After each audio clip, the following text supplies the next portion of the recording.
He was a captain in the United States Marine Corps and a pilot at Delta Air Lines for 31 years. He is married and has 2 sons and a daughter. He has been happily married for 40 years. He was born and raised in Upper Jersey. His parents later moved to a small town called Camden. He got his beginning education at a school called Caesar Rodney. After he graduated, he went to Wesley College in Dover, Delaware. Captain Ed Moore started his career after college, when he realized he needed to transform his life with a newly found purpose. He became a captain in the U.S. Air Force, and shortly before Vietnam, he began training as a pilot. When the war started, he flew countless missions over the country with his fellow soldiers. And that was Sweet Lips. That was Sweet Lips would pick us up over to barracks. This orange truck. And it would give us transportation over to the other side. Right. And early on in Vietnam, there was just one runway that was built for the Air Force for their Voodoo aircraft. And then we could take off from anywhere in helicopters. They said you're cleared, taxi, take off. Right. So we would take off, and that was a tower. We had a makeshift tower. Wow. At Da Nang, where they had a small radio, something like this, where you could just talk on a hand mic to the tower and get clearance for takeoff and whatnot. Oh wow! So this was kind of the control base. That was the control base. That's Da Nang right there. Wow! Awesome. And this is a picture. These are the pictures of some of the guys in my squadron. Wow. A guy on the right today, he's a lobbyist in Washington. He works for various companies trying to get bills passed so that he can make money for these companies. No way. Yeah. The next guy was my best friend. He's now deceased. The next guy to his right is he's deceased. This guy right here. Yes. And the next guy is me. This guy right here. Yeah, the little guy. I went into Vietnam weighing 145 pounds. I came out weighing 125. No way. Yeah, because of the heat, and you get out and you wouldn't have food.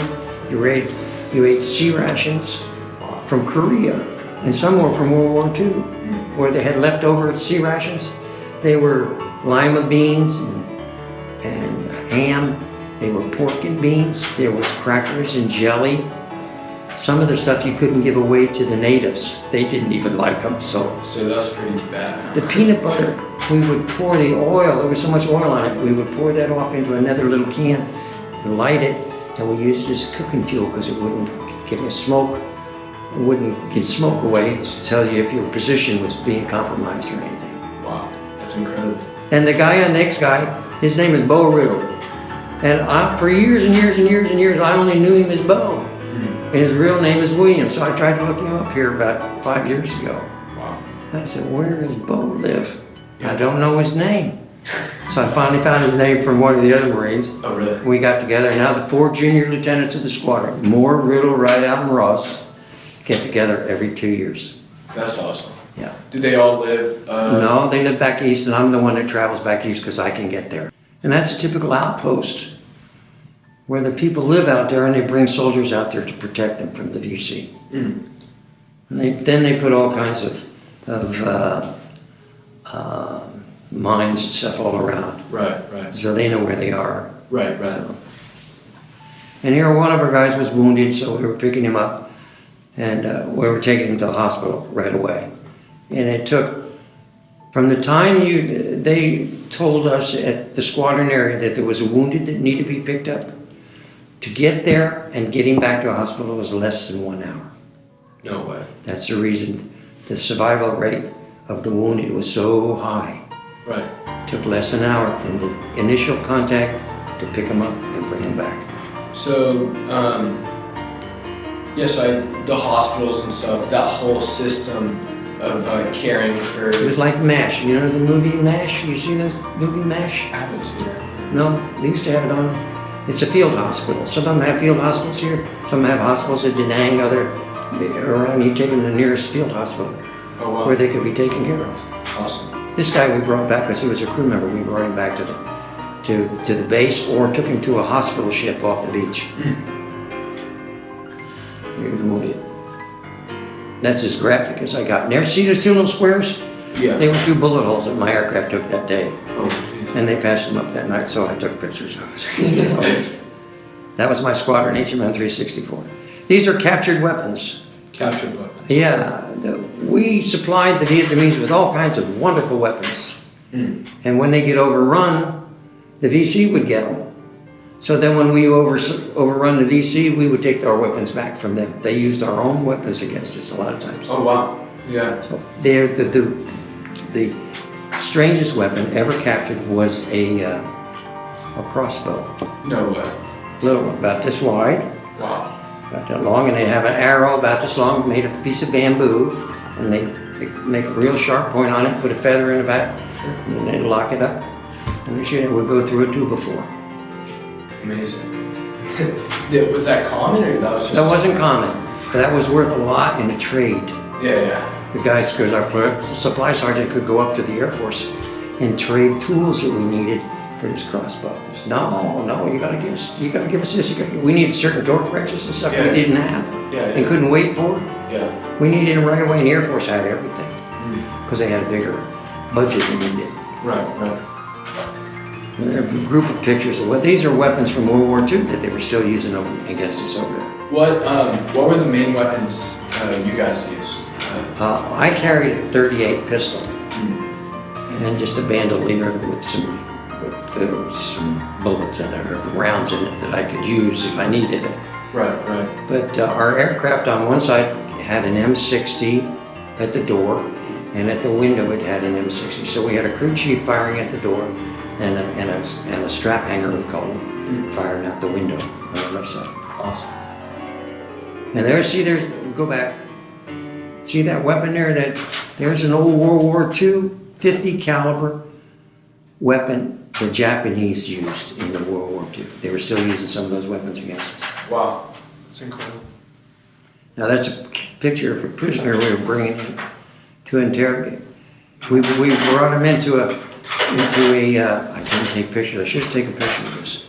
We brought him into a Vietnamese camp, and they were going to interrogate him. So they got a circle around him. Vietnamese army did. No, we had nothing to do with this. Right. But they put him in a circle. And the guy got a .38, took the pistol out, and took all but one round out, and he spun it around. Asked him a question. You played Russian roulette. He played Russian roulette with him. Took one click, and it didn't go off. Then he really talked. Ooh. But they didn't fool around with him. We took prisoners, and we gave them to them because we were instructed to do what we did. Exactly. We didn't treat prisoners that way. There's a wreckage of a guy. We're coming home. Sometimes we had Vietnamese co-pilots with us, and they were just learning. Yeah. And he muffed up the approach and crashed in that river. These guys all jumped in there and saved the crew and brought the crew out. They were lucky they got out of that. Did you guys train a lot of them, or? Yeah, we did. We were there to train their pilots too. Oh, really? Yeah. And that is the bonus room, or not the bonus room. It's the ready room where we do all our after-action reports. Every mission that you went out on, you had to record and say what happened, who went on it, what time it was, whether you took fire, you didn't take fire. If you had rescues or anything, it had to be on that report, and it was sent to Headquarters Marine Corps. And that's where the guys are waiting for Sweet Lips to take them back over on the other side. Now, China Beach. Did you ever see that movie, China Beach, where it was on TV? No, I didn't see it. Gosh, see, you're too young. China Beach had a television show with all these pretty nurses and all this stuff. Oh, wow. And it's just unbelievable. Yeah. Well, that was China Beach in TV. This was China Beach in real life. That's me there in the middle. You're right here. Yeah, that's me. Oh, wow. That's when I had dark hair. No way. And the guys in my squadron. And so you still meet up with some of them, as you said? Oh, we have a reunion every 2 years. The Yeah. squadron does. Our squadron is called the Purple Foxes. Wow. And we're on a website called the Purple Foxes. And you can look us up. We're all there, and it tells all our history, all about us and everything. Every individual that was ever in that squadron will be on that website. What's the website? Purple Foxes. The Purple Foxes. Just type in Purple Foxes. You got it. Awesome. That's the beach there. That's more than beaches. That was the aircraft I instructed in at Pensacola, the T-34. Oh, wow. It's a tandem seat, two-seated aircraft. Nice. And that was our room where we go back and gamble and all, and we had the Vietnamese barmaids back there. Yeah. Oh, this was it. Yeah, and it says, before entering these portals, it says clear weapons and fold blades. We weren't allowed to take our weapons back there because we drank. Right. And they didn't want guys getting drunk and shooting their weapons off at night. This was my commanding officer. Oh, wow. When I wrote he's now deceased. Oh, wow. When I wrote my first book, that's a picture my son did, a graphic artist, that one there. When I wrote my first book, I did it on a hardback copy. He lived in Reno, and I took that picture and the book to him to give to him. And he was a remarkable man. He had a brother that was a priest, 2 sisters that were nuns, and he was a devout Catholic. We had a lot of guys wounded in our squadron, but no one was killed the whole time we were there. Wow. And I attributed to that man and the power of 4, all our prayers coming from back home. Right. So I went up to him, and I stayed friends with him ever since I left Vietnam. Wow. And his name was Lavoie.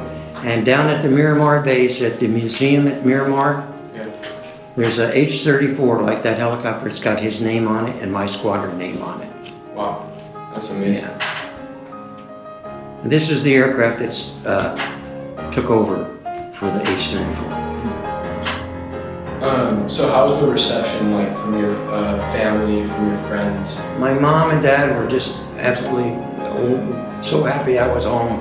Yes. How has your wartime experience, your experience in the Marines, how has that affected your life generally? Well, it turned me completely around. And if you were to teach my generation one life lesson you learned,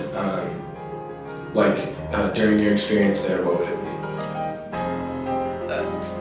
I would say to find yourself that mentor that will stand behind you no matter what, and get very focused in your life, because that window of opportunity gets smaller the older you get. What's America to me? Is it a name, a map, a flag at sea, a certain word, a legacy, a democracy?